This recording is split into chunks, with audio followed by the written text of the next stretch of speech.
Good morning. It is Monday, January the 26th. Where'd the music go? Sorry about that. I pressed the wrong. That's But I'm okay. supposed to fade it on. Not stop it. Yeah. You just cut it right off here. That's not the way we want to start. But no, it's all fine. It's Monday, January the 26th of 2026. Another very chilly start here in north central Wisconsin. Live from our WXCO studios at the corner of Washington Street and North 3rd Street in downtown Wausau. Fair skies. The sun is rising, but again, it is well below zero. 13 below zero. Wind chill factor of 30 below zero. So again, just like we saw at the end of last week, a very, very cold start. But we're very glad you could join us here for the Chad Holmes Show. 98.9 WXCO, online at WXCO.FM, mobile devices and Alexa by searching WXCO, on the Civic Media app, and also on YouTube at youtube.com and the 98.9 WXCO channel. Again, just a reminder that in the first hour, we are here on 98.9 WXCO and online, but then we go exclusively online for the second hour of the show between 9 and 10 a.m. You'll be able to continue to listen starting at 9:06 going until 10 a.m. by going to the WXCO portion of the Civic Media app, also going to WXCO.FM and clicking on the Sports 2 stream. And you can also continue to watch us and listen to us on YouTube if you go to youtube.com and the 98.9 WXCO channel. So again, hope you can stick with us for the next 2 hours. There is a lot to talk about.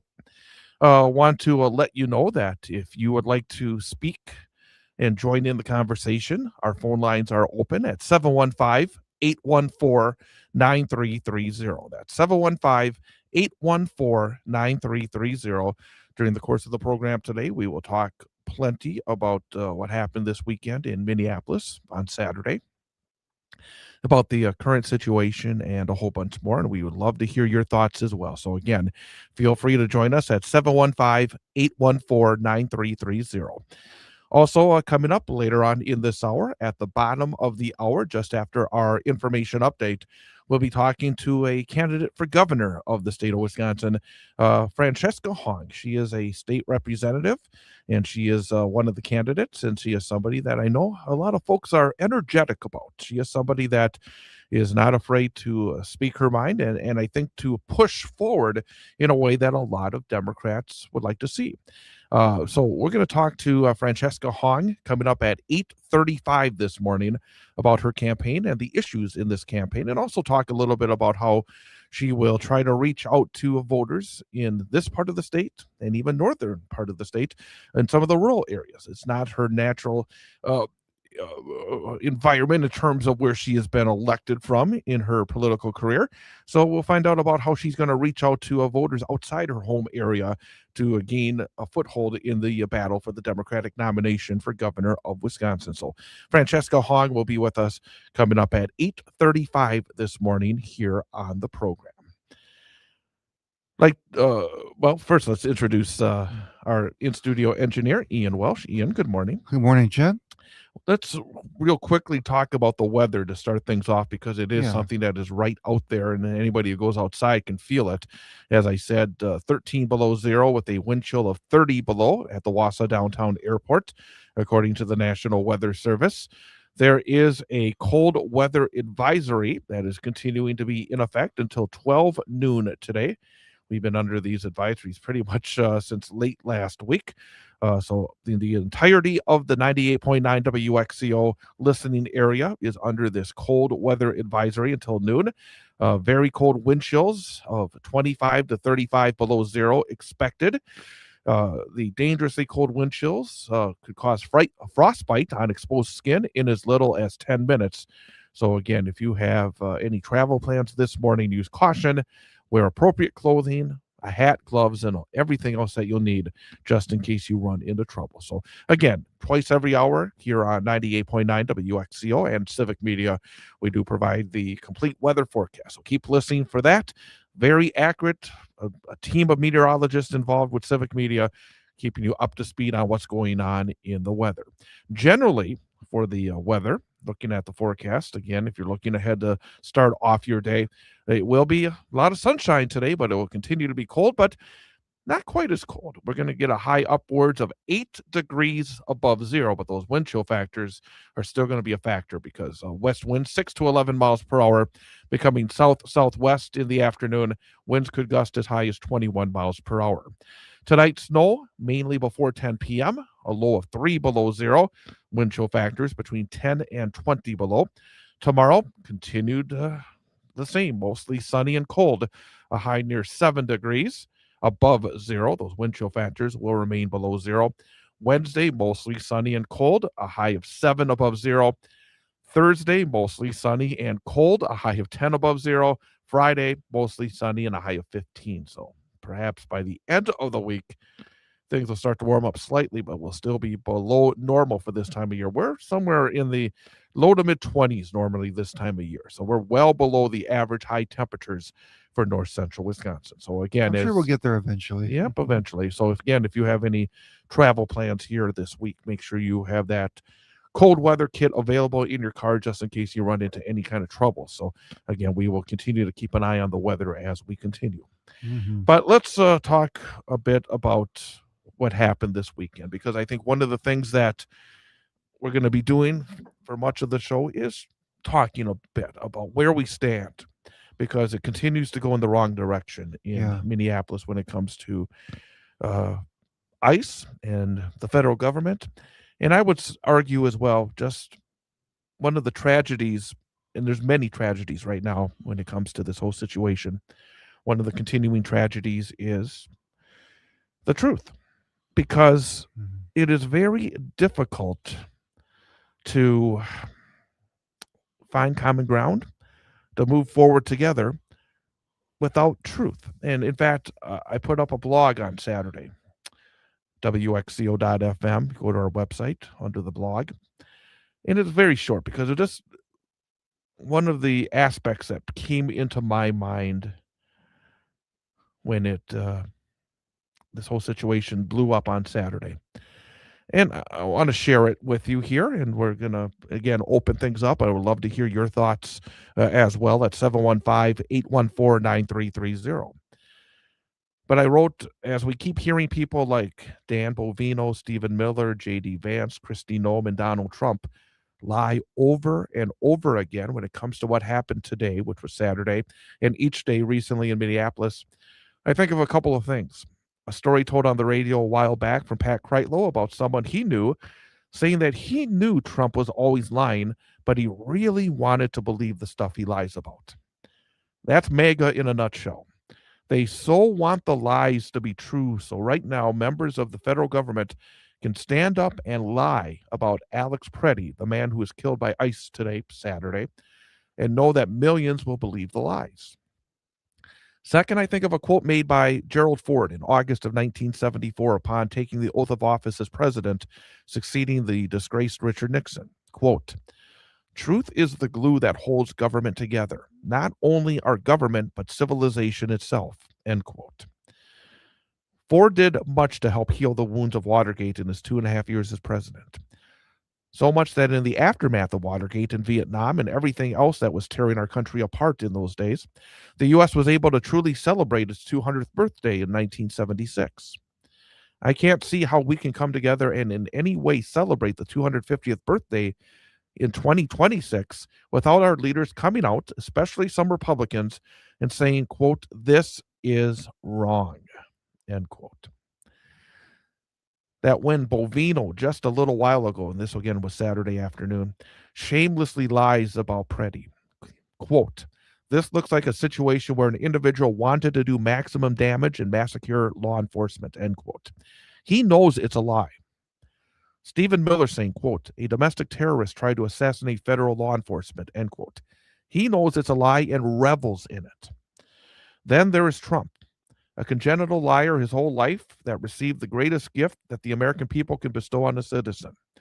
Until elected officials of both parties and the people of this country begin to heed the words of the Ford quote and demand truth, we will be lost as a country.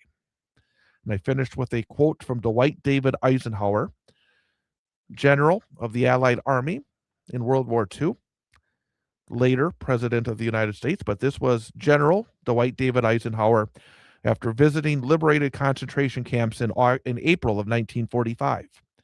Quote, "Get it all on record now. Get the films, get the witnesses, because somewhere down the road of history, some bastard will get up and say that this never happened," end quote.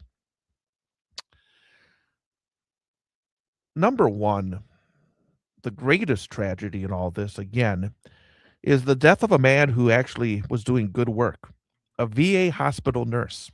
And I'm not sure if many of you saw on social media this weekend, it actually showed some video that was put out by family members of a man who passed away in the VA hospital where this good man, worked. And that's one thing. Alex Preddy was not just a guy who got killed on Saturday. He was a man that was actually doing good work. But there was video of him in the final minutes of a life of a veteran in this VA hospital being truly an angel of mercy, truly being a man with a big heart for the person that was in their final moments of life on earth, and for the family of that man as well. And the fact that we have an out of control federal government right now that is going around and shooting these people in the back and killing them and then lying about it as well. And one of the more disturbing aspects of, again, I shouldn't say one of the more, I mean, there's so many disturbing aspects of this story, was there was a report that in the immediate aftermath of the event in Minneapolis, members of the Trump administration were digging through social media accounts and other computer programs to try and find some dirt on this man in order to find something that would indicate that he deserved to be killed by these ICE thugs. Again, trying to soil in death, like in life, this man. We're going to come back in a couple of moments. Again, would like to hear your thoughts at 715-814-9330. We'll hear from Ian. We'll hear from you. And I hope try to make a little bit of sense of where we are and where we should be going. The time is 8:20, 98.9 WXCO.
And welcome back.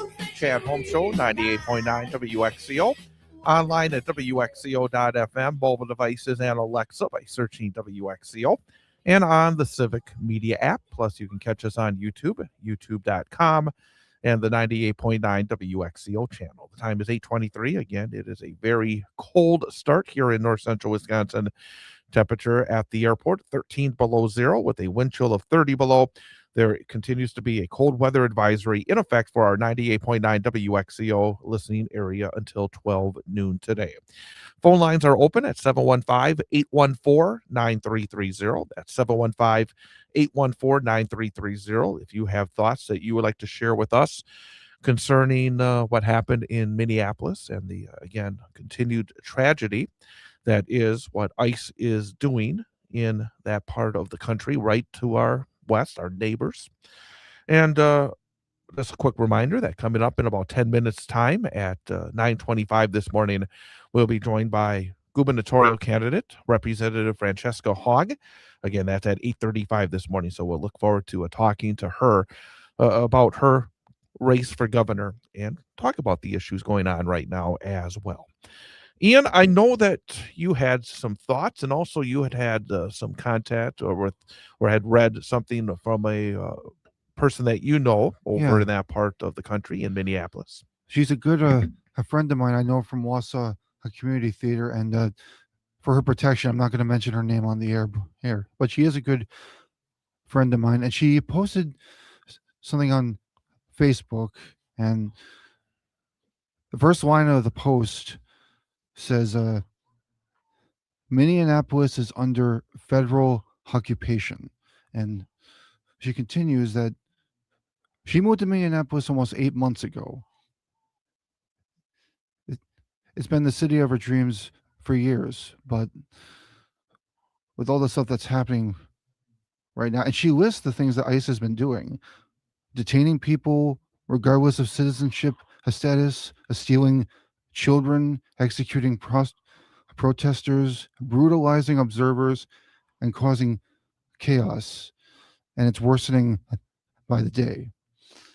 And she continues that the truth is that this is not going to end in Minnesota. They chose Minnesota to make an example out of what can happen if you resist. And then she lists some things that you can actually do to help them. A few things are you can call your representatives and demand that they defund ICE. There's actually a website that she listed on her posts as well. Are things that you can donate to mutual aid funds. People need help getting food, paying rent, obtaining legal aid. And you can reach out to these people. You can visit the website standwithminnesota.com if you want to be a part and try to help with this. She also mentions that you can boycott companies that are working with ICE. For example, Target, Home Depot, and Hilton, to name a few. If you can't completely boycott them, even just something as simple as reducing your spending to those businesses sends a message. Spread the word, share posts on social media, dispel misinformation, which is very important. Another thing here, which I think is very important, is that familiarize yourself with our constitutional rights. For example, the Constitution applies to every person in the United States, regardless of immigration status. Everyone is entitled to due process, even people who have committed crimes.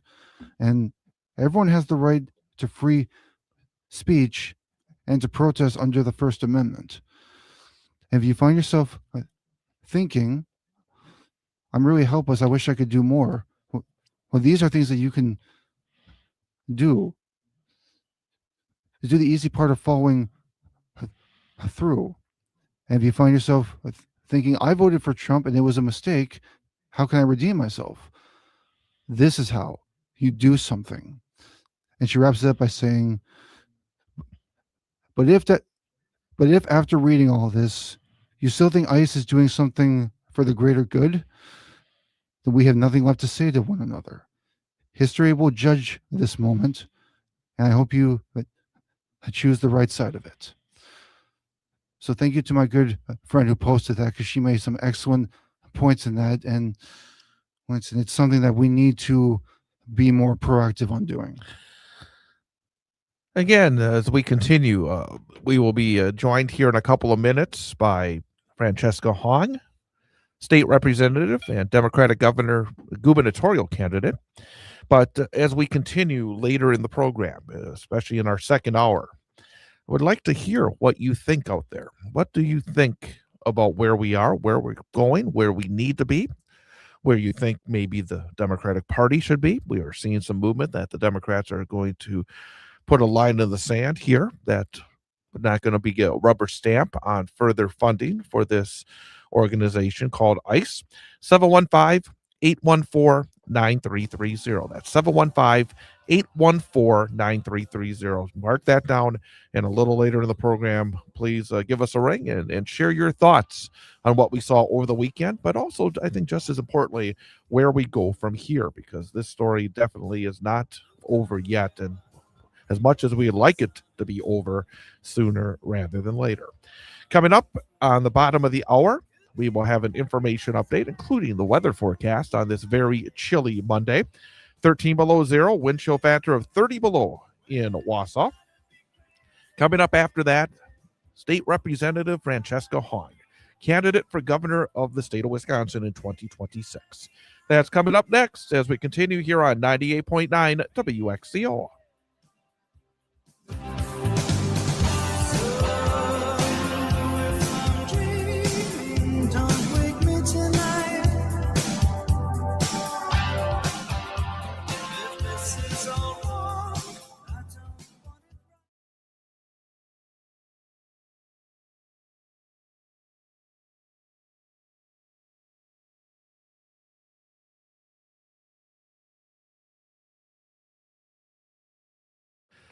After the interview with the candidate, I don't know if you've had it up. Maybe you have, but I haven't noticed.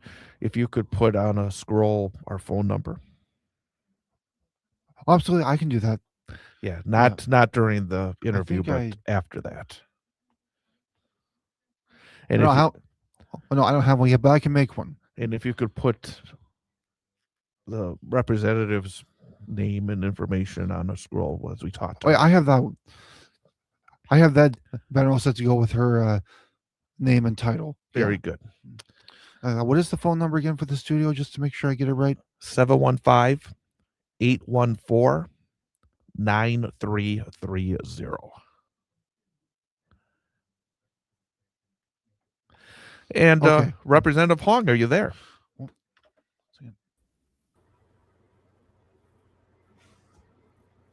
Hi. Hi, thank you for coming on the show. Of course. Sounds okay? Yep, you sound really good. And just so you know that myself and also our WXCO news reporter, Isabella Nieto, will be with you on this interview. And Isabella, can you say hello to the representative? Hello. Hi, Isabella. Feel free to call me Fran, y'all. Very good. Thank you. By the way, are you, because this segment coming up is from 8:35 till 8:49, then we have a hard break. Are you available for just this segment, or would you be available to the end of the hour?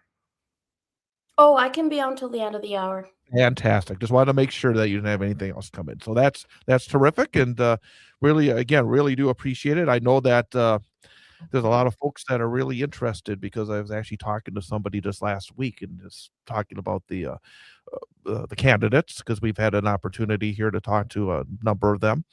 And they actually mentioned, said if it was today, they were going to vote for you, because they actually like your I think people are looking for fighters these days. I think, and so it's just, but it's very interesting hearing people and as they learn, because it's so early in the process. And I know especially for folks like yourself who are representing a certain part of the state but have not had the opportunity maybe as much as some of the others to talk to the folks around here. So I think it's a wonderful opportunity for everybody to learn a little bit more. Sure, sure. I'm bummed I can't be there in person. Wausau's one of my favorite spots in the state. Oh, very good.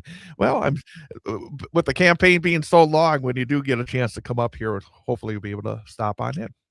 Absolutely. No, we've had a couple events. Ken and Kind is one of my favorite spots, and yeah, we've I've been lucky enough to go to Wausau since I've been in office, the Hmong Festival, and to hang Oh, out yeah. with Katie. Yeah, I still owe her a trip to the tattoo shop because we were going to get kohlrabi tattoos together. She's actually coming in here on Wednesday, so I'll mention Mm. that. She's getting back into the elective realm as well, so that's a wonderful thing. Oh yeah, I'm stoked for her to be on. Is it county board, right? Because I think the rep Yep, there is running for assembly. yep, she is running for county board, so that's wonderful to have her back running for office here in this area. Absolutely. All right, we're gonna step aside for a few seconds. We're gonna be starting up in less than a minute. Sounds great.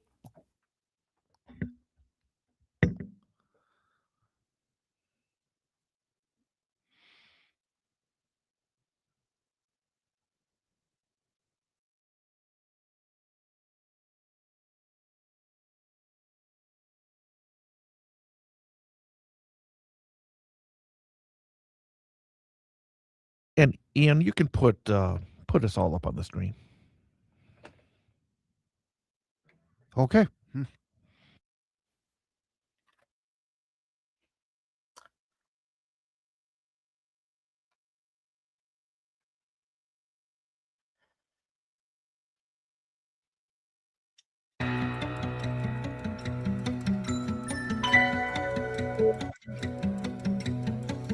If you want me, you can find me left of center off of the strip. And welcome back, Chad Holmes Show, 98.9 WXCO, online at WXCO.FM, mobile devices and Alexa by searching WXCO, and on the Civic Media app. Plus, you can join us on YouTube at youtube.com and the 98.9 WXCO channel. With Ian Welsh, again, I am Chad Holmes. We are also joined here by our WXCO news reporter, Isabella Nieto. Isabella, good morning. Good morning, Chad. And again, we are very fortunate to be able to talk to one of the candidates for governor of the state of Wisconsin in 2026, State Representative Francesca Hong. And Fran, thank you very much for coming on the program. Absolutely. Happy to be here. Let's jump right in because obviously there's a lot to talk about. And one of the questions I've been starting with, and I think it's probably more relevant today than it's been even the last couple of weeks after what happened over the weekend in Minneapolis. I don't think we've ever had to ask a gubernatorial candidate about what they would do when basically threatened by the federal government, whether it is involving troops, whether it's involving federal funding and other areas. I wanted to ask you to start things off. What would you, as governor of the state of Wisconsin, how would you be able to handle such, I think, high stakes issues with our federal government, and for whatever reason, finding ourselves actually on opposite sides, which is something I don't think we've ever had to talk about with a governor and a gubernatorial candidate previously. Well, it's important to recognize that the governor has one of the loudest mics across the state, and to declare very firmly and publicly that ICE is not welcome here, I think, is the first step. And then there are several actions we can take via executive order in terms of letting folks know that without a signed judicial warrant, ICE agents, federal agents are not welcome in public spaces. We can end 287G agreements and prevent law enforcement from participating with ICE agents. And then I would encourage the legislature to pass a series of bills that my colleagues and I introduced back in August of 2025 the Keep Families Together Act, which includes no masked agent, clear identification, the end of 287G agreements, making sure that without a judicial warrant, ICE agents can't enter safe spaces like community centers, schools, churches. And lastly, that we can establish grants for those who are immigrants and in immigration courts to have additional support funds to be able to have legal representation. Along the same lines, in terms of and I think you just I articulated very well some of your ideas. I think there's some frustration by many that the Democrats aren't fighting back as strongly as they need to. What do you think the Democratic role should be in this time? Because whether it's at the state level, whether it's at the federal level, I think there's a lot of people that want to see a little bit more pushback when it comes to Democrats. What are your ideas in terms of how Democrats can be most effective when discussing these issues? Well, as you mentioned before, it's important that the public and our constituents know that we are fighting for them, but we can also be fighting alongside them, whether it's in the streets or making sure that we're sharing resources on know your rights, legal observing trainings, ICE verification trainings. And then it's, again, sharing that opposition, making sure that we're vocal about the fact that the federal government cannot come in here and try to control our communities. We all deserve to feel safe. We keep each other safe, and there should be community control, not an authoritarian government. Isabella? I want to talk a little bit about your campaign in particular. On your website, you kind of emphasize that you don't take any donations from larger super PACs or anything like that. Can you tell me a little bit about that and why you've taken that approach?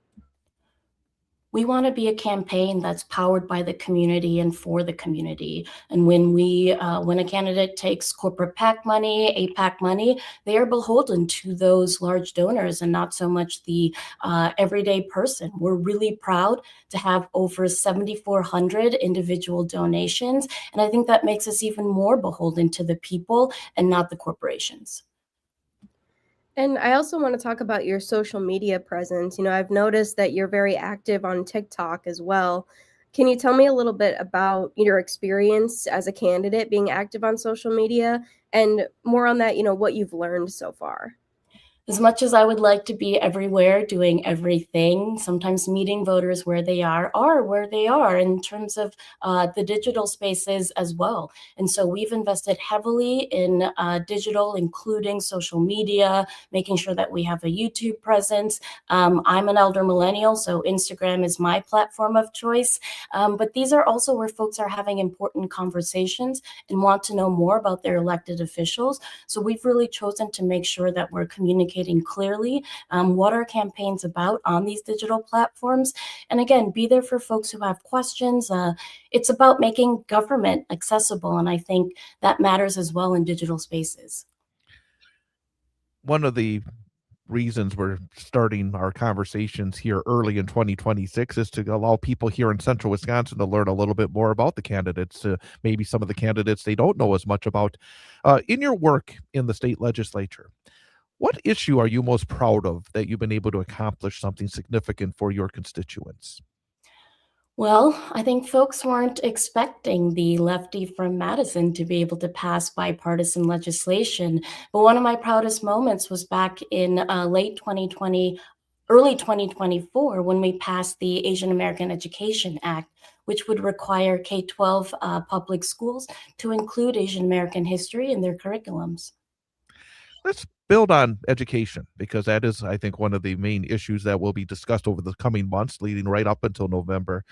There seems to be, I think, a schism, to be blunt about it, between how Republicans and Democrats look at funding for education, whether at the public school slash private school voucher system, and even in higher education these days. How would you describe your viewpoint when it comes to education, not maybe even beyond funding, just your idea in terms of what the role of education should be in Wisconsin going into the future? Well, I think Republicans and the far right have been attacking public education because it is one of the last remaining democratic public institutions. And the public schools should have public dollars. We shouldn't be putting public dollars into private schools. And so we are firm on fully funding public education, including 90% reimbursement for special education, because it's in our Constitution as well that every child in Wisconsin have access to a sound and basic public education. And so we are adamant on keeping public dollars in public schools, sunsetting the voucher system because the state cannot afford to fund two different school systems.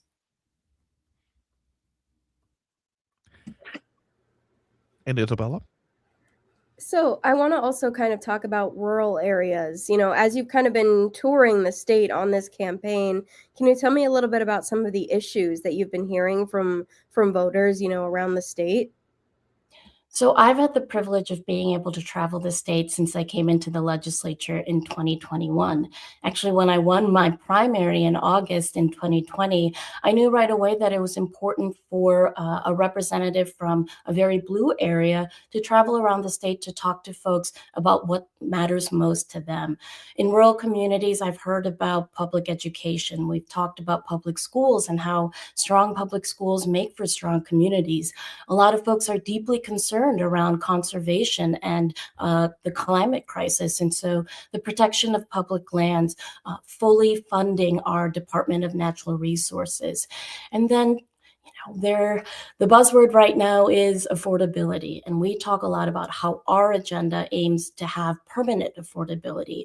And that means ensuring that there are living wages, that we're taking care of our care workers and folks who are doing home health care. I think that we are an aging state. And unfortunately, we've seen a lot of elder health centers or health centers or assisted living facilities close down or get taken by private equity. And so healthcare, public education, living wages, and when I talk about my Healthy School Meals for All bill, ensuring that every child, regardless of what school you go to, have a free breakfast and lunch has really resonated with folks in rural, suburban, and urban areas. Tell me about this permanent affordability concept that you mentioned. What are some steps you could take as if you were to step into the governorship in order to kind of reach that goal? Well, one of the most important responsibilities of the governor is the governor's budget, and it's usually introduced around mid to late February. And so in the budget, we would include increasing wages and ensuring that our local governments have the funding that they need to provide services for communities that they serve. So we have this thing called shared revenue. And in places like Madison, we only receive about 19 cents back for every dollar that we contribute into the state coffers. And so making sure those investments get back to the communities, that we're looking at not just expanding Medicaid or Badger Care, that's the bare minimum. And we have to include a public option for everyone so that folk can buy into the state healthcare system.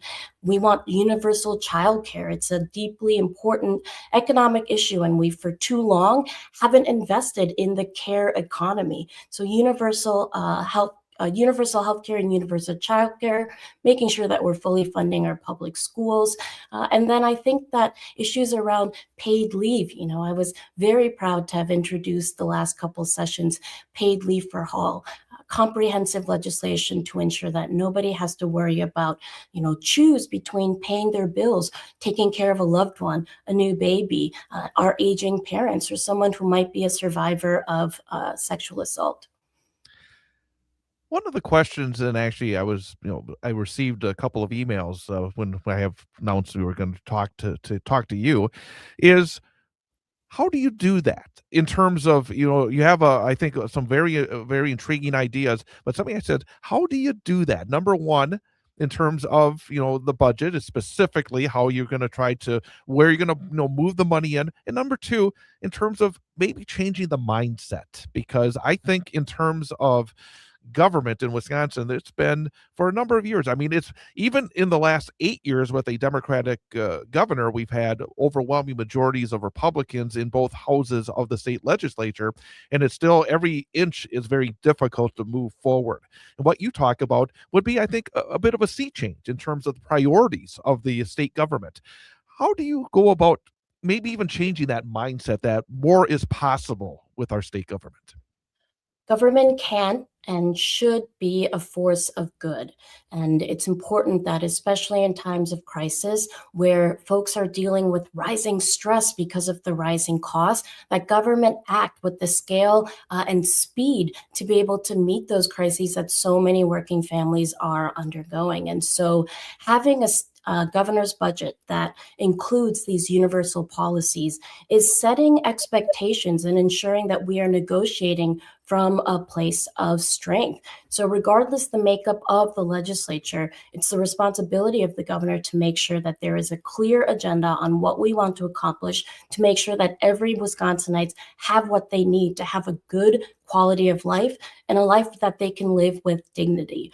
And so that those negotiations, making sure that we're having conversations, collaborative efforts with the legislatures, because the legislators are responsible for passing laws that will improve lives. And so I think setting that expectation is incredibly important. And then looking at, what our state agencies need as well. Too often, the authoritarian government of the legislature that has been led by Robin Voss ignores the fact that everyday people deserve to have choices. And right now, too many of those choices are limited because we're siphoning off dollars that should be in public schools to private schools, or we're paying Representative, for these corporate Representative, tax we have breaks. a hard break right now, so we're going to come back and we'll let you finish in just a moment here on WXCO.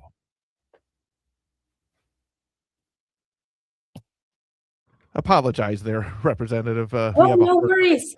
Yeah, just give me a peace sign when I gotta wrap up in like 10 seconds. You got me, you cut me off right at the good part when I I was know. I could see billionaires. you're revving up there. So we'll come right back and we'll allow you to finish your thoughts there, and then we'll Of go on to course. our next question. But thank you very much. It's only about 2.5 minute break here. Then we'll be right back. Cool. Thanks, y'all. You bet.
And welcome back, Chad Holmes Show, 98.9 WXCO.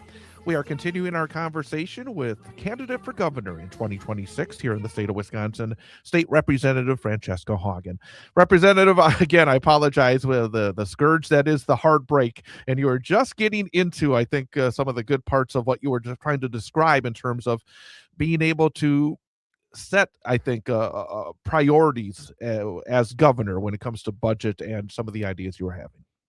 Yes, I mentioned before the scale, the scope, the speed in a lot of these crises in everyday folks' lives increasing because of rising costs, as well as the stress of just living through fascism right now.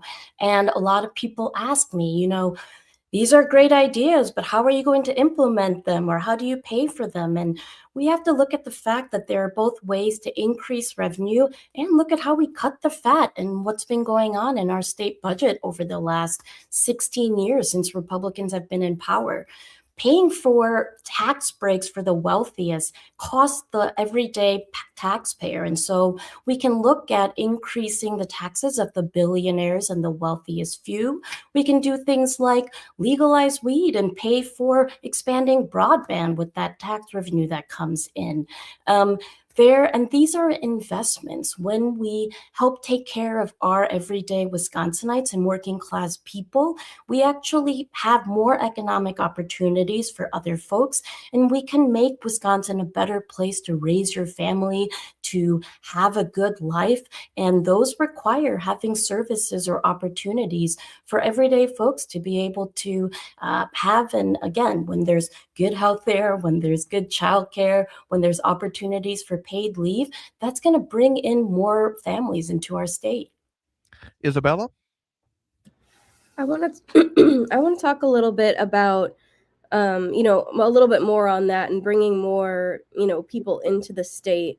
We've had some hospital closures here in rural Wisconsin, and healthcare is such a big employment opportunity to bring people into parts of the state that need them. Can you tell me a little bit about your plan to maybe kind of tackle those challenges that rural hospitals are facing? No one should have to drive hours and receive good quality health care. And I think we have to recognize that there are some hospitals that are making extreme profits right now, whether they overcharge for Medicaid reimbursement or look at trying to price gouge with folks' insurance. And so we can actually look at capping some of these hospital profits and then using those to reinvest into smaller rural clinics or smaller hospitals. Again, no one should have to choose between potentially going bankrupt and having high quality, accessible, affordable healthcare. And so it's about making healthcare insurance more available, affordable, and that again can include having a public option and expanding Medicaid, and then looking at our healthcare workforce pipeline. There are opportunities, especially when we fully fund our higher ed institutions, look at ways we can do loan forgiveness for folks who are going into healthcare systems. And some of these programs already exist. So it's a matter of how do we scale those and encourage people to stay in Wisconsin to be healthcare workers. And Isabella, I think I'm going to ask the final question here for Representative Hong. Um, you mentioned earlier, I think, that you are one of the younger members that is running for governor. Do you sense a hunger, I guess, for lack of a better term, for a changing of the guard when it comes to the generational leadership within the state of Wisconsin? And what are you hearing about that? Are there folks who are saying, "Oh, you're too young," or are people saying, "Hey, it's time that we need maybe new ideas from the folks that are going to have to really make some hard choices, I think, and hard decisions and be the leaders for the future"? How do you talk to people about maybe being a younger person who is trying to take a major leadership role here in the state of Wisconsin? Well, being a single mom, living through fascism, and working in the state legislature for the past 5 years, I've gotten a couple more wrinkles and a lot more grays. And so it's kind of you to say that I'm one of the younger. And I will say, I believe I am the youngest of all the candidates running for governor. And we are hearing across the state from multiple generations that they think that they're ready for new, bold, progressive leadership. And our campaign is grassroots powered, and we have a multi-generational coalition of folks who are supporting us. And that is one of the common things that we hear, whether it's a young person or an elder, that they are ready for brighter, vibrant, unapologetic leadership. And I'm just in a fortunate position to have a community-powered campaign that wants that from their next governor. State Representative Francesca Hong, candidate for governor, state of Wisconsin in 2026. Appreciate your time. I know that a lot of folks here in north central Wisconsin want to hear more from you and the other candidates as well. And as we continue along this long road, and that's one thing, it's a long road between now and late summer and the primary, and then, of course, the general election. Hopefully, you'll have an opportunity to make plenty of visits here to north central Wisconsin. And when you do, we'd love to have you stop by our studios as well. But again, thank you for your time this morning. Absolutely. Happy to be here. And I will let you know when I'm back in central Wisconsin. It's one of my favorite parts of the state. Fantastic. Again, State Representative Francesca Hong for governor. Isabella Nieto, thank you for your time as well here during these segments. And we'll hear from you and your news reports coming up as well. We are going to wrap up this first hour of the program. We have the top of the hour news coming up. And then hour number 2, make sure you flip on over, because hour number 2 exclusively online. Again, every morning we're with you here on 98.9 WXCO until 9 o'clock. But then we have an extra bonus hour. Go to youtube.com and our 98.9 WXCO channel, also WXCO.FM and the Civic Media app and the Sports 2 stream to continue with Ian Welsh and myself for the next hour. I am Chad Holmes with Ian Welsh. It is the Chad Holmes Show, 98.9 WXCO.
All I need is a TV show that and the radio.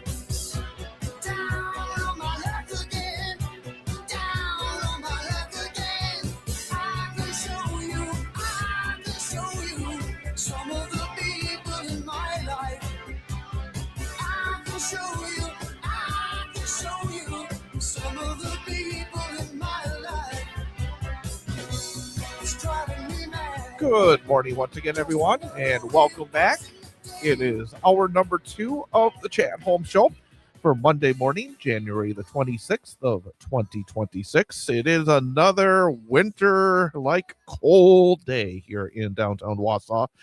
According to the National Weather Service at the Wausau Downtown Airport, fair skies. As I look out, I do see lots of blue skies, lots of sunshine, but the temperature still is very, very cold. It is 12 degrees below zero with west winds at 8 miles per hour, leading to a wind chill factor of 29 below. So again, bundle up to start off your Monday. It's going to be chilly throughout the course of the week. In fact, there is a cold weather advisory that is still in effect until today at 12 noon. Otherwise, for today, mostly sunny and cold, high near 8 above. So things are going to warm up eventually here, about 20 degrees from where we are now. Tonight, low of 3 below zero, a little bit of snow early. Mostly sunny and cold tomorrow, a high of 7 above. Wednesday, mostly sunny and cold, a high of 7 above. Thursday, mostly sunny and cold. Maybe we'll get to double figures, 10 degrees. And Friday, mostly sunny and a high of 15. So again, well below normal the entirety of the work week. But glad we can try and warm things up with you here on this Monday morning. Again, here for the second hour, we are exclusively online at WXCO.FM and the Civic Media app and the Sports 2 stream. Also on YouTube, youtube.com and the 98.9 WXCO channel.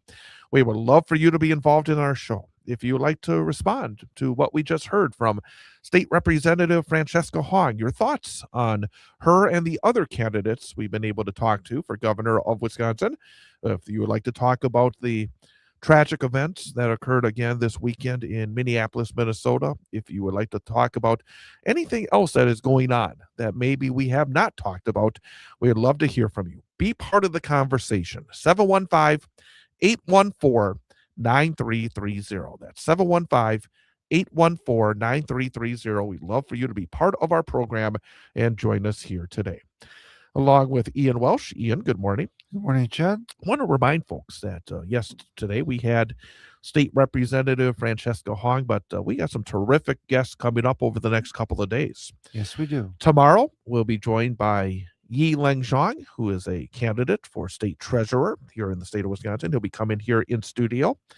He'll be with us at 8:35 again tomorrow morning. We'll talk to him about this run and talk a bit about the position. I think there's a lot of folks that have no idea what the position of state treasurer is. Why is he running for this position? What can he do in the position?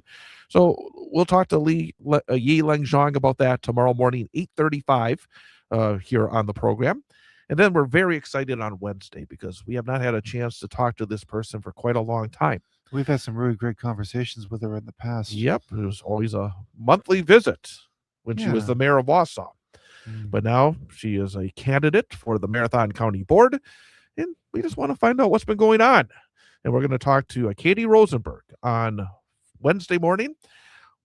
She'll be with us at the top of the show at 8:06. I'm going to keep her around as long as I can, hopefully as much of the first hour as possible. Absolutely. And talk a bit about, frankly, we're going to talk about the election a couple of years ago. Talk about what she thinks after now having a little time to digest it all. talk about the issues that she sees that Marathon County has, the reason she's running for the Marathon County Board.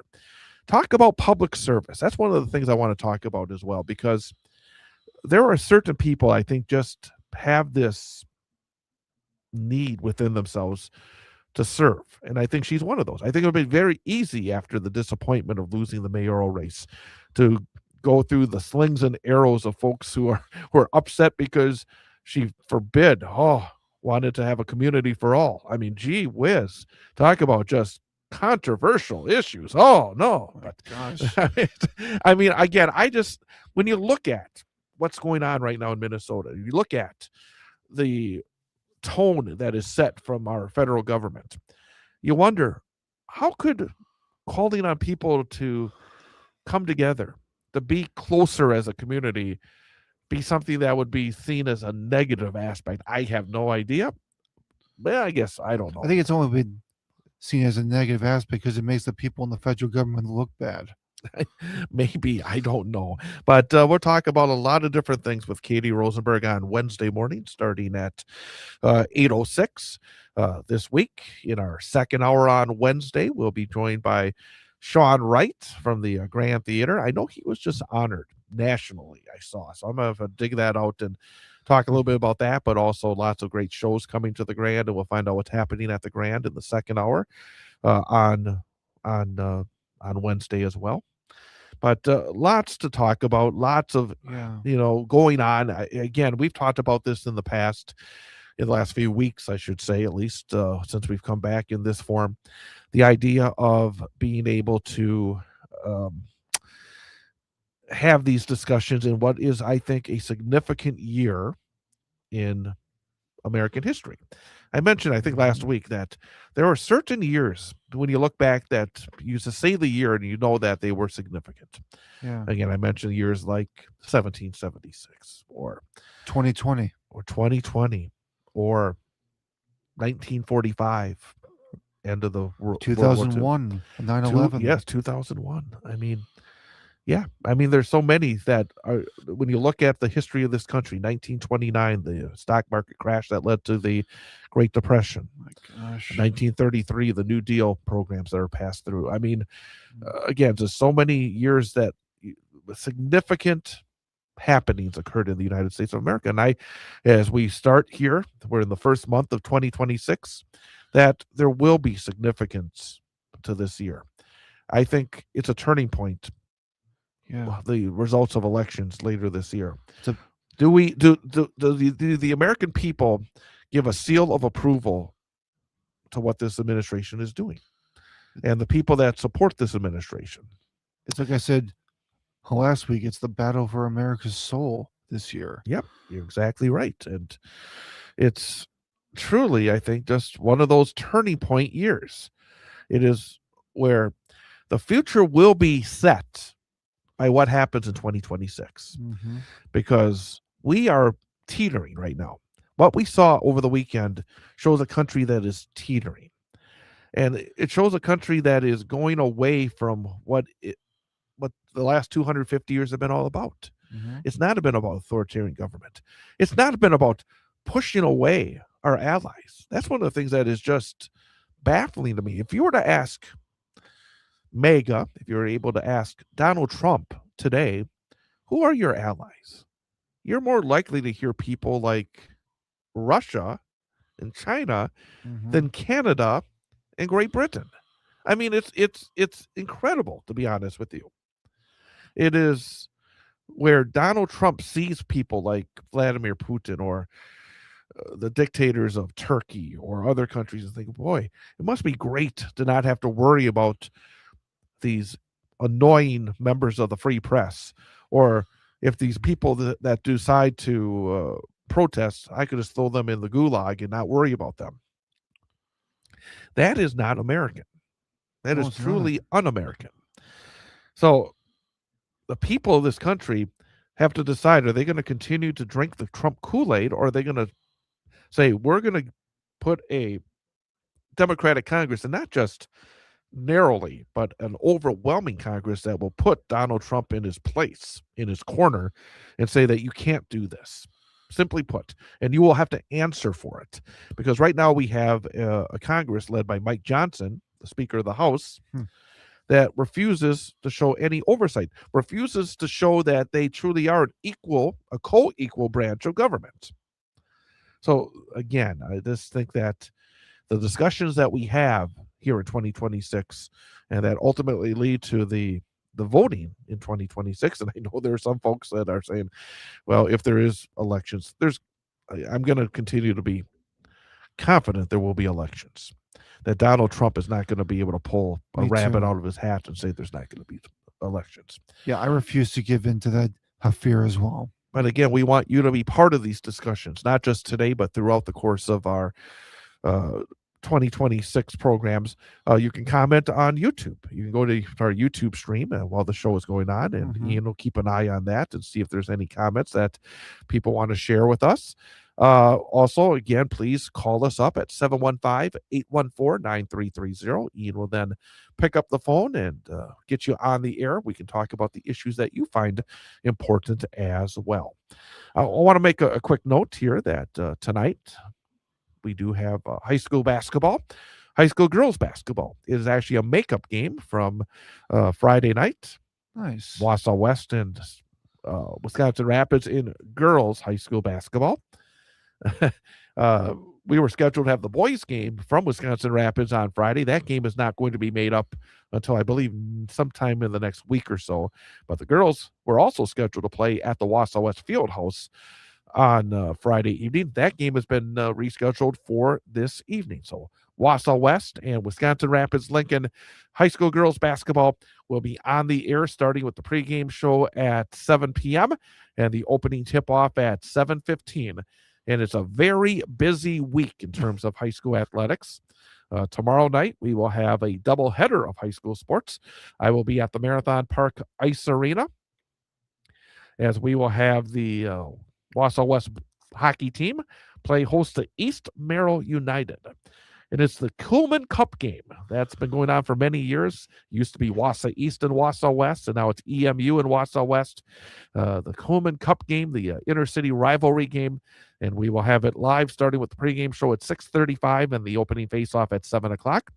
Tom Weaver tomorrow night will be at the Newman Catholic High School gym as the Cardinal boys basketball team will host the Marathon Red Raiders. Marathon has lost only one game all season long. So Marathon at Newman Catholic, that game can be heard live on the Sports 2 stream of WXCO.FM and the Civic Media app, starting with the pregame show at 7 o'clock, opening tip at 7:15. And then we'll also have that game on a tape delay basis on 98.9 WXCO after the hockey game. Thursday night, high school boys basketball, as the Wausau West Warriors make the short trip over to DC Everest to take on the Evergreens. 7 o'clock for the pregame, 7:15 for the opening tip-off. Friday night, we will have Newman Catholic High School boys basketball, as the Cardinal boys will be at Auburndale. 7 o'clock pregame, 7:15 for the opening tip.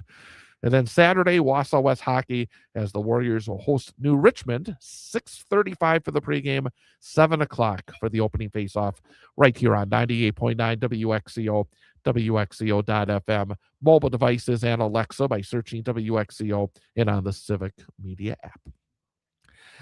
Chilly start here in north central Wisconsin. Sunny skies, but the temperature is 12 degrees below zero with a wind chill factor of 29 below. There is a cold weather advisory in effect. We're going to take a quick timeout, come back, talk about the headlines of the weekend, and again, hopefully have your voice be part of the discussion at 715-814-9330. With Ian Welsh, I am Chad Holmes. It is the Chad Holmes Show, live on WXCO 98.9's YouTube channel, youtube.com, WXCO.FM, and the Civic Media app on the Sports 2 stream.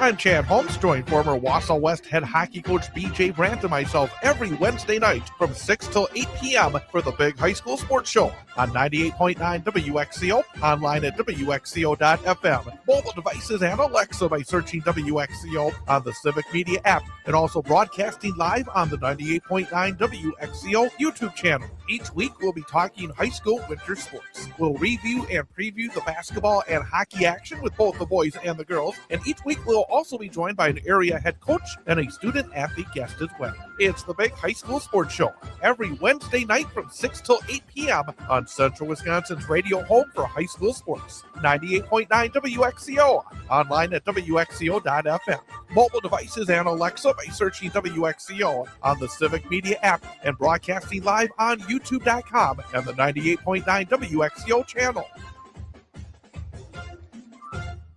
So, how are the kids? Well, Emily made the honor roll. Oh, good for her. Yeah, we're really proud of her. Tyler, on the other hand, though, What's going on? he's been moody lately, just feeling down and not like himself. Oh, we've been there. Nick was struggling last spring. He was so anxious and stressed. Really? What helped? Well, he joined the soccer team, and ever since, he's been a lot happier. He has more energy, he's less stressed, and he's definitely in a better mood at home. It's made a huge difference. That's awesome. Yeah, I'm glad he's getting out of the house, he's getting some exercise, and he's off his phone for once. It's been good for his mental health. Sounds like it's been good for your mental health, too. Participating in Wisconsin high school sports improves students' physical and mental health. Encourage your son or daughter to get involved. This message presented by the WIAA and the Wisconsin Athletic Directors Association. Local radio thrives when it serves the community. WXCO is no different, and we're looking to add someone to our staff that is well connected around town. Someone who can help our local businesses increase traffic and their visibility among our audience. From connecting clients with high school sports, local news and weather, or the Chad Holmes Show. If you know local business owners, we'd like to get to know you. If you'd like to know more about this opportunity, send me, Chad Holmes, a message at chad.holmes@civicmedia.us. That's chad.holmes@civicmedia.us. And let's set up a time to talk.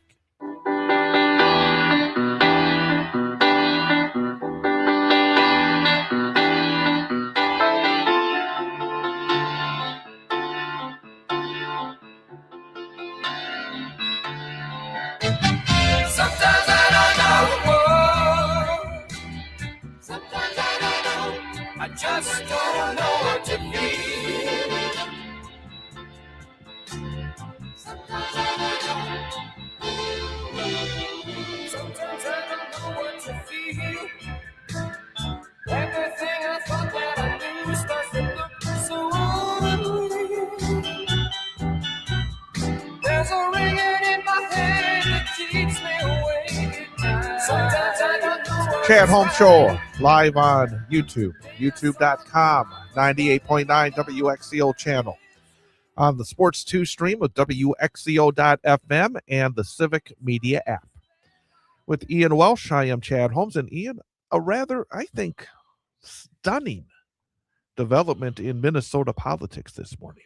What happened? That it shows that maybe the ground is shifting just a little bit because of the overreach of the federal government.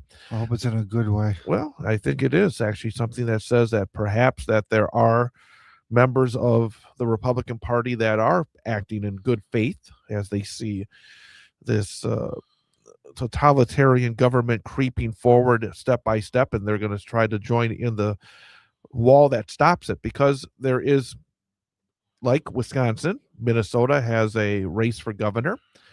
Tim Walz recently announced he would not be seeking a third term as Minnesota's governor. And one of the Republicans that was in the race for the gubernatorial nomination Okay. this morning dropped out of the race strictly because of the actions being done by ICE and the National Republican Party. Wow. Republican Chris Madel has dropped out this morning for the race for Minnesota governor. He says that he cannot support the national GOP's stated retribution on citizens of our state, nor can I count myself a member of a party that would do so. So basically what happened here this morning, in a surprise video announcement, the Minneapolis attorney and Republican candidate for governor said he supported the originally stated goals of the U.S. Immigration and Customs Enforcement's operation in Minnesota, including the deportation of undocumented immigrants with serious criminal records.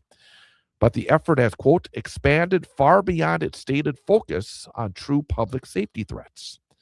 United States citizens, particularly those of color, live in fear. United States citizens are carrying papers to prove their citizenship. That's wrong, end quote, Madel said. Wow. So a Republican standing up and saying what is obvious, I think, to everyone else, because if you go back to the 2024 presidential election, Trump and his allies said, no, this is about getting the worst of the worst out. But it's turned into where you have these masked, armed Vigilantes. well, they have the backing of the federal government, so I guess you don't call them vigilantes. That's but true, yeah. but they're masked and they're armed and they're thuggish, and with pretty much without any rules, going around not looking for the worst of the worst, but just basically going around looking for anybody that looks like they might be, in their words, illegal. That is not what they said they were going to do. No. But at the same time, those of the folks that believed that that's what they were going to do were pretty, I think, naive about it. At the Milwaukee convention, the Republican National Convention in Milwaukee in the summer of 2024, he had all those placards that said mass deportation now. And people said, they don't believe. I mean, there were actual people who said, they don't really mean that. Oh, gosh. I mean, that's what they thought.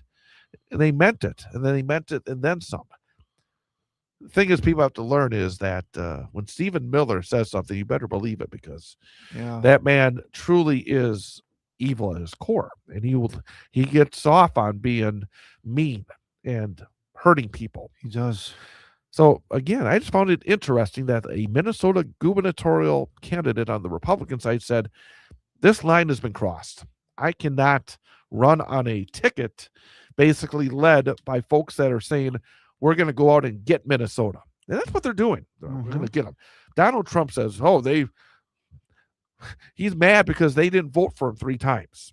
They voted for his opponent in 2016, 2020, and 2024. That's what it's about. It's not about deporting immigrants out of the country. It's about him using a personal vendetta to attack a state just because they didn't vote for him. And basically, having these ICE, thugs just basically,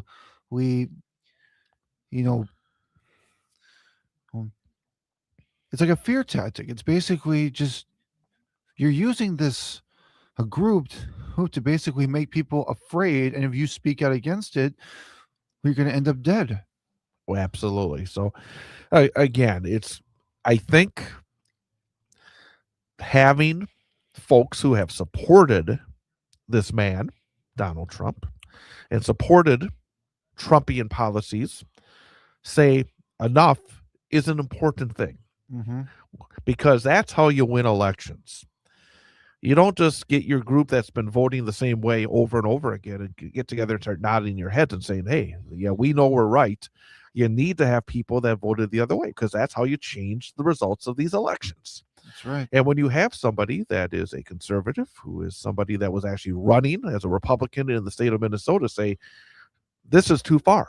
I can't continue. This is not the party that I thought I was part of. This is not a platform that I can continue to support. I think that is a significant move here this morning.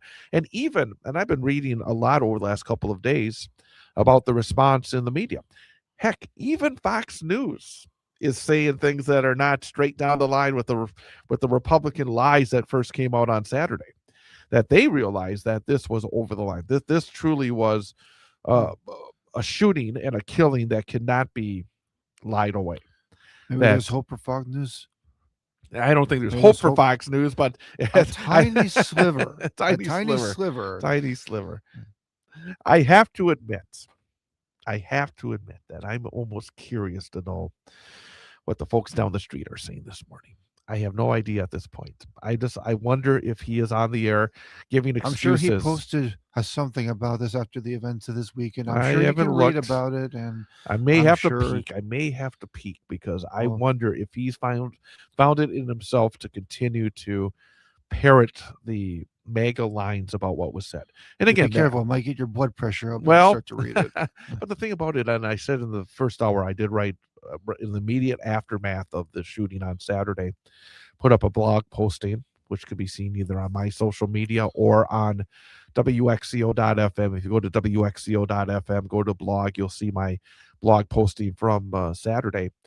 And the thing that was just, again, the combination of the shooting, and frankly, at that point, I did not know details about the man who ultimately came out talking about that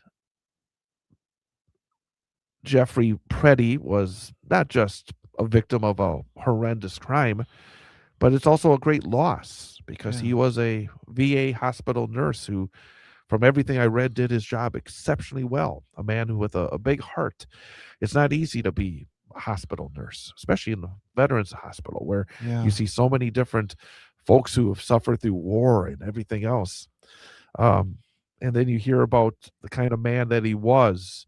It just led to even more anger, I think, in terms of what happened. But even before that, I wrote about the lies that were told immediately after the shooting, that they came out before there was any way of knowing what was going on, and They labeled them a domestic terrorist, exactly, and just like again, Renee Good, even though there was no yes. evidence against it. And then, as you said earlier in the program, it's like, as soon as this happened, the They're- Trump and his party were basically just trying to dig up dirt, trying to prove in any way that these people deserved to be killed. And you realize how messed up that is. And one of the things that also jumps out is it is so easy for them to push their lies because so many of the Supporters, instances of violence throughout the country, whether it is from ICE, whether it's from other law enforcement, often there is not video. When there's not video, it then becomes he said, or he said, she said, or she said, he said, whatever it may be. And then the lies, then it's like, well, how do we determine it? Well, if somebody is willing to lie all the time, it makes it very difficult. In this case, there was video. So the lies that were told immediately were debunked. And that's one reason why we see even supporters of Republicans and MAGA have said, this is wrong, the way that the whole narrative has come out over the last couple of days. people are starting to understand and wake up and realize that everything that's been happening is wrong, and it's not. But we can't just take them at the word. I mean, there is evidence out there. Well, the thing I wanted to kind of finish with here is that Mhm. it shouldn't always have to be where it's only the video is there. Yeah. I mean, the idea that if there's no video, then automatically let's assume that nothing was done wrong by the law enforcement aspect. No, we've seen way too many of these instances. Way too many. Yeah. And the idea that only when we have incontroversial video evidence can we believe the victims is not right. So again, we have to take a time out. Bottom of the hour, we have to find out the latest news. Isabella Nieto will have the latest news update coming up, and then we'll come back with more. And again, if there's any thoughts that you have in terms of what we saw over the weekend, 715-814-9330. That's 715-814-9330 to join us here on the program. Again, every day, live in the first hour on 98.9 WXCO and online, and here in hour number 2, exclusively online. Glad you can be with us here on 98.9 WXCO's YouTube channel, also WXCO.FM and the Civic Media app and the Sports 2 stream. We'll have more coming up. With Ian Welsh, I am Chad Holmes. It is the Chad Holmes Show. Generation away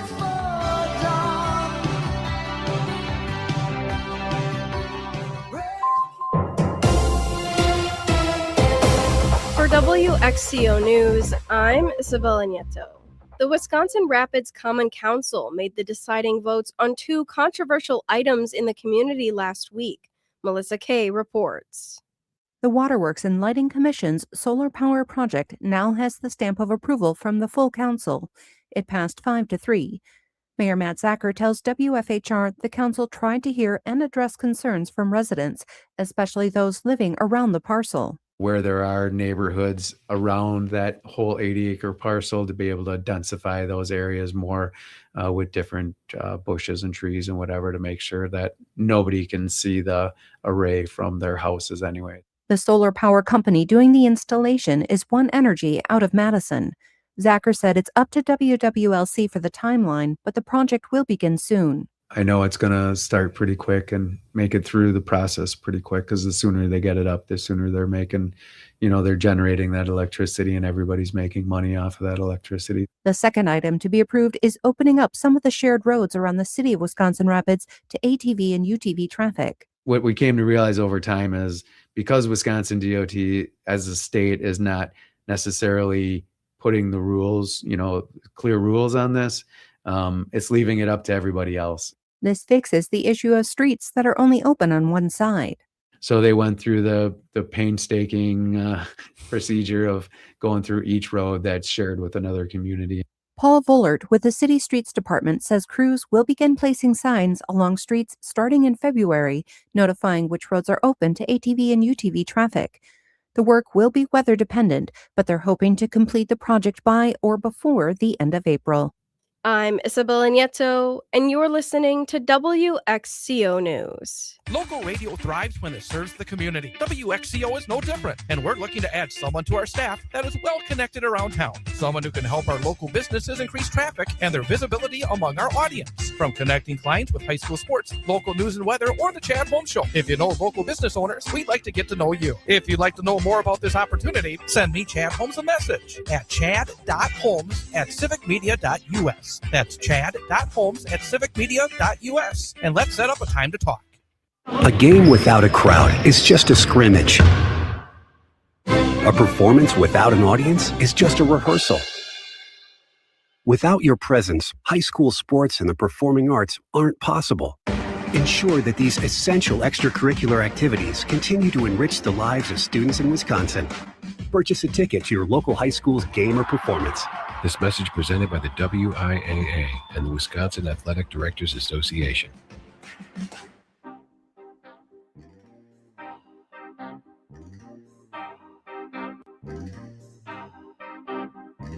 When I was young, it seemed that life was so wonderful.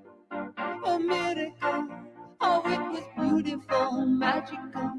And all the birds in the trees, will they be singing so happily?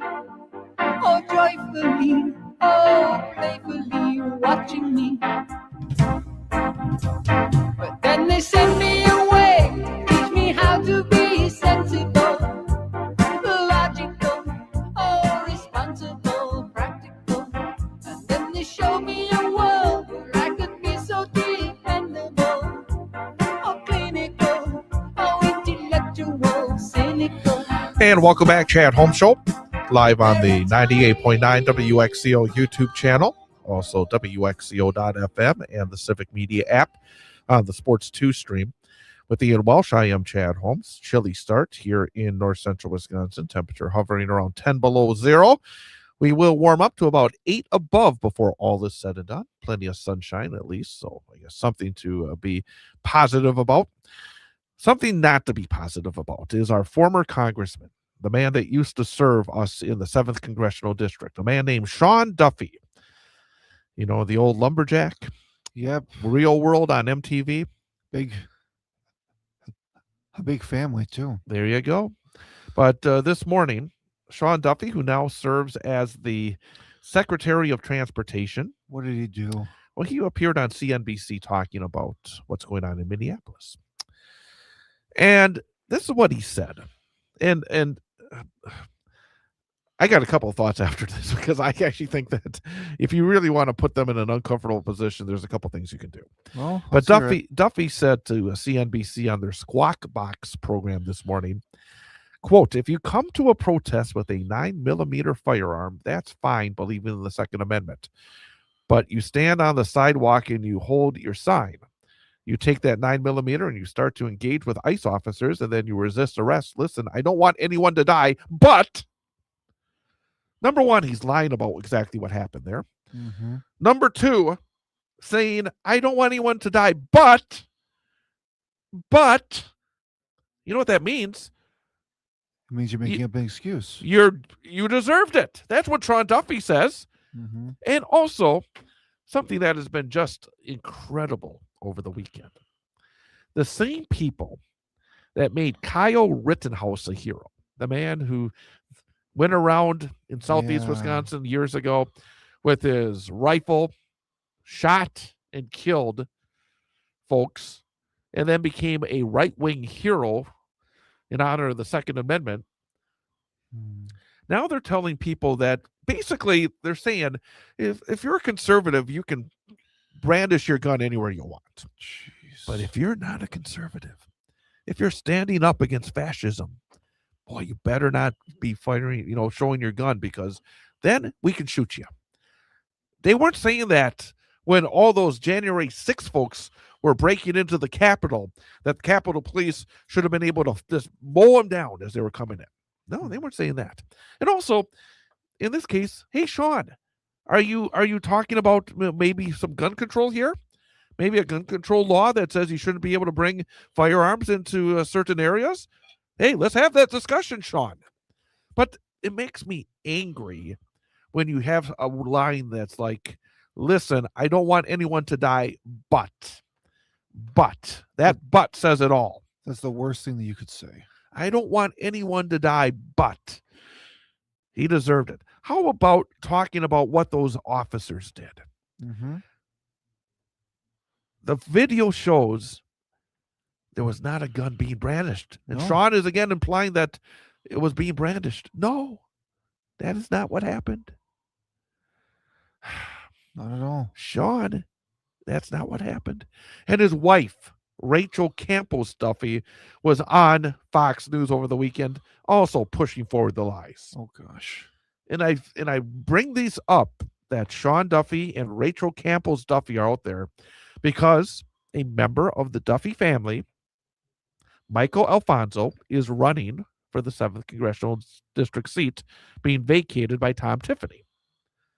And he is using the fact that he is married into the Duffy family. He is married to one of the Duffy's daughters. On his commercial, he talks about his wife. He doesn't say, my wife, Evita. He says, my wife, Evita Duffy. He tries to show it that he's part of the royal family of Duffys in central Wisconsin. That somehow, despite him being 25 and having no experience for this job, that he is the one that should go to Washington and be our representative in the United States Congress. But that's a discussion for another day about whether or not he's truly qualified or not, or whether he's the right person to be our representative in the United States Congress. Mm-hmm. But when you hear people like Sean Duffy this morning or Rachel Campos Duffy over the weekend on Fox News saying what they say, we need to be listening here in north central Wisconsin, because that will be part of this campaign. The Duffys will be part of this campaign. Make no mistake about it. Yeah. I mean, Sean, I don't want anyone to die, but. Did you say anything after that? But, or did you just stop he watching did, after but that? that's all I got right now. I have not had a chance to Okay. listen to the entire interviews. We're on the air now, so I haven't had a chance. I just had Just the fact that he during said the that- last break, I had a couple of moments and I came across that. So Just the fact that he said that is just. I don't want It shows anyone the to die, but It shows the type of person he is. I don't want anyone to die, but 715-814-9330. If there's thoughts that you have on Sean Duffy's comments about anything that we've been talking about today, feel free to join us. 715-814-9330. Hey, let's kind of talk a little bit something different here. If someone wants to join in the conversation, we'll we'll circle back. Let's take a break from that. But we now know who's in the Super Bowl. We Yeah. have the New England Patriots and the Seattle Seahawks. They were both close games yesterday. Oh, yeah. But in the end, in the snow in Denver, the Patriots beat the Denver Broncos by a score of 10-7. And the snow was a big factor in that one, as was the fact that we had a backup quarterback in for Denver. As their starter, Bo Nix, was injured in the final moments of the previous week's playoff game against Buffalo. That sucks. But and it truly, I think, was a difference, because you would have to think that if Bo Nix was the quarterback for Denver yesterday, that they would have been able to put up more than 10 points on the board against the Patriots. But New England, who turned around an incredible turnaround. I mean, they were 4-13 last year. And then they turn around and they win 14 games this year. They're back to the Super Bowl. They started this year off 1-2, then have won 16 of 17 games. Nice. So now it will be New England taking on the Seattle Seahawks. The Seahawks outlasted the LA Rams 31-27 in the NFC Championship game. It was, again, a up and down game, but in the end, Seattle was able to pull it out. So it is actually a rematch of a Super Bowl from over a decade ago. Seattle and New England played, I don't know. The thing was, I see it says it's a rematch of Super Bowl XLIX. I think that's so what? I have no idea what it is. 49? It could be. It makes sense, because this year's Super Bowl 60, and it's been about 10, 11 years. So I bet you're right. That would be 49. And that should have been the number of the day right there. There I you would go. have gotten it right. XLIX. XLIX. So Super Bowl 40. I will take your word for it. So people got to start You always getting ready. Check it just to make sure. Yeah, people have to start getting ready for their big Super Bowl parties coming up in a couple of weeks' time. Even though the Packers aren't playing the Super Bowl, I'm still going to watch the Super Bowl, at least for the commercials. I knew you were going to say that. Oh, for the commercials. Are not whatever. The you know, commercials are good. commercials. You know, some of them are, you know, a little weird, and some of them are actually pretty good. But mostly, I'm just going to see if there's any cool movie trailers coming out. Because usually during the Super Bowl is when they play a lot of good movie trailers. So no, you're right on that account. Then I'm looking forward to that one. We do see movies that are coming out not until the summer. They'll have a trailer out during the Super Bowl. You're exactly right. So, so again, that's coming up in 2 weeks' time. I did hear that yesterday. The Bucks upcoming game has been postponed because of the weather. Yeah, actually, it was last night's game against Dallas. Yeah, they were supposed to have one, but and the thing about it is, postponed. we've been talking about the weather here being so cold. I mean, there's been some massive snowfall in different areas of the country. So, you know, we can talk about being cold, blast all over the country. But we are not getting the snow. But I saw in Columbus, Ohio, they had well over a foot yesterday. We saw on TV in Denver, they had the snow falling during that AFC Championship game. So it was a lot. Basically, much of the country was being hit by some significant snowfall. But we've just been getting very cold. We have not had much snow, a little bit of snow, but not a whole lot of snow during this latest cold snap that's been going around Wisconsin. So again, the weather has been a major factor throughout the country, and something that people will be keeping an eye on as we start off the new work week.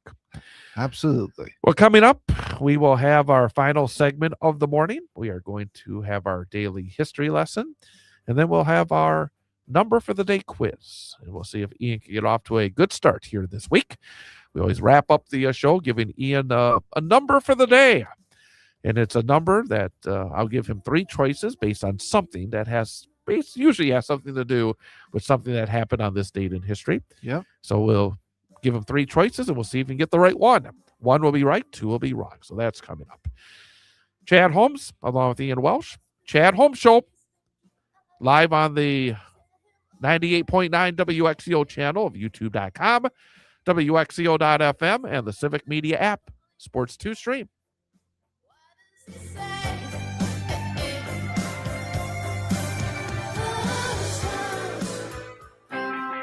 We are the NFHS.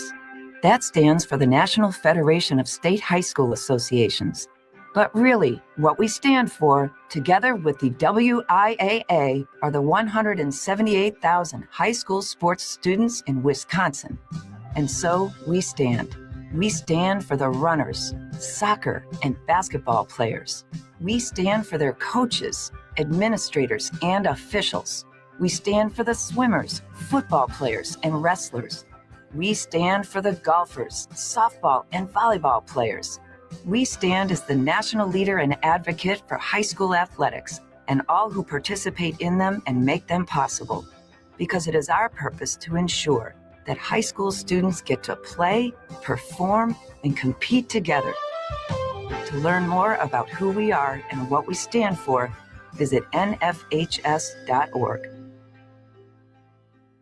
Local radio thrives when it serves the community. WXCO is no different, and we're looking to add someone to our staff that is well connected around town. Someone who can help our local businesses increase traffic and their visibility among our audience. From connecting clients with high school sports, local news and weather, or the Chad Holmes Show. If you know local business owners, we'd like to get to know you. If you'd like to know more about this opportunity, send me, Chad Holmes, a message at chad.holmes@civicmedia.us. That's chad.holmes@civicmedia.us. And let's set up a time to talk.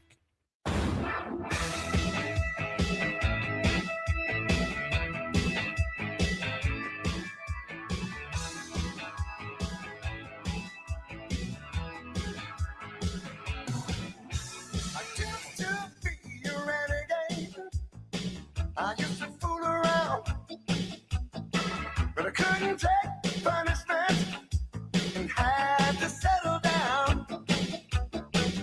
Now I'm playing it real straight, and guess I cut my hair. You might think I'm crazy, but I don't even care, 'cause I can tell what's going on. It's hip to be square. It's hip to be square. And welcome back. Chad Holmes Show, 98.9 WXCO. Live on the radio in hour number 1, live online in hour number 2. Tomorrow, don't forget, we'll be joined by Yi Leng Zhang, candidate for the state treasurer position. He'll be with us in studio tomorrow morning at 8:35 a.m. Then Wednesday morning, again, we are looking forward to being joined by the former mayor of Wausau, Katie Rosenberg. She is now a candidate for the county board. She'll be with us Wednesday morning as well. So again, and then Sean Wright in the second hour on Wednesday during our online segment as well.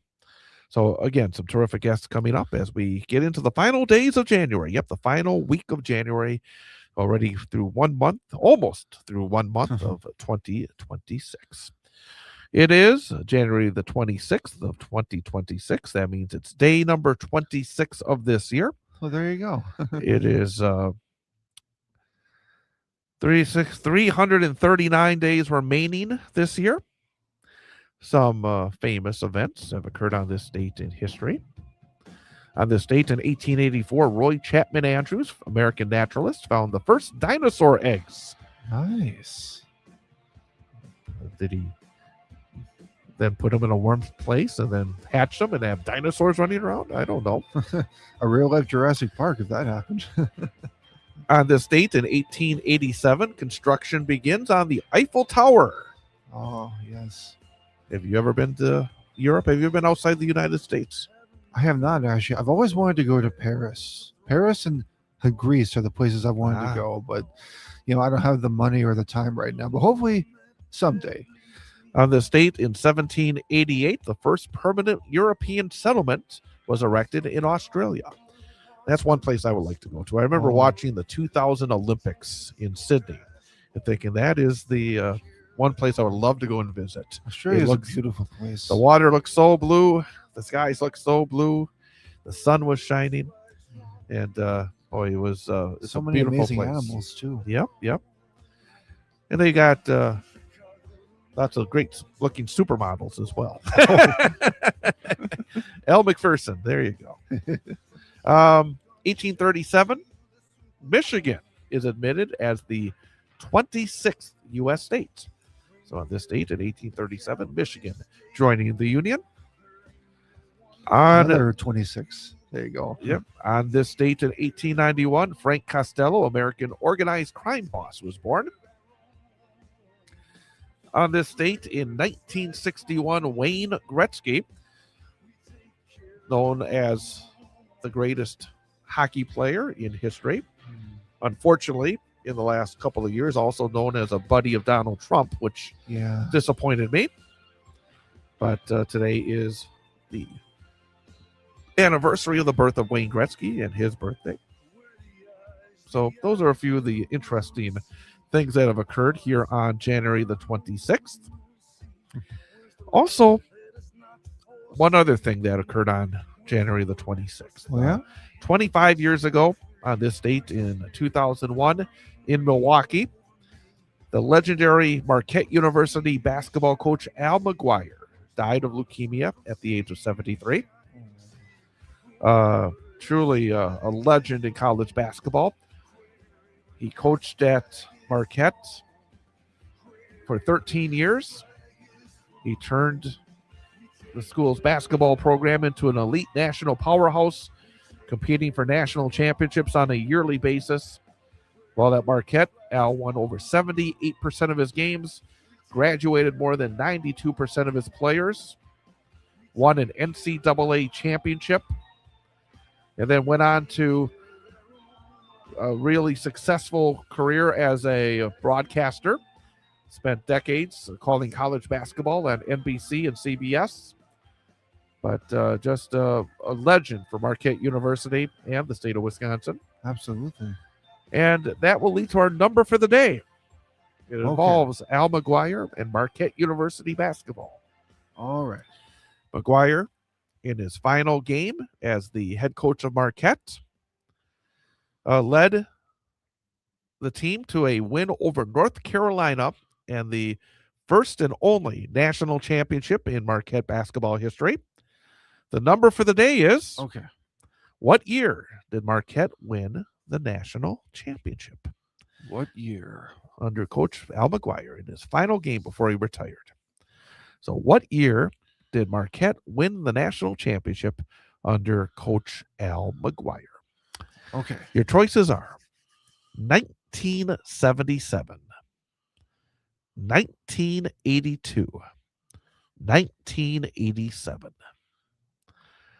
So 1977, 1982, or 1987. What year did Al McGuire lead Marquette to the NCAA Men's Basketball National Championship with a victory over North Carolina? Okay.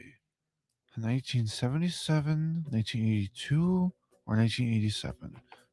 What year? Okay, I'm going to say final answer. I'm going to go with 1982.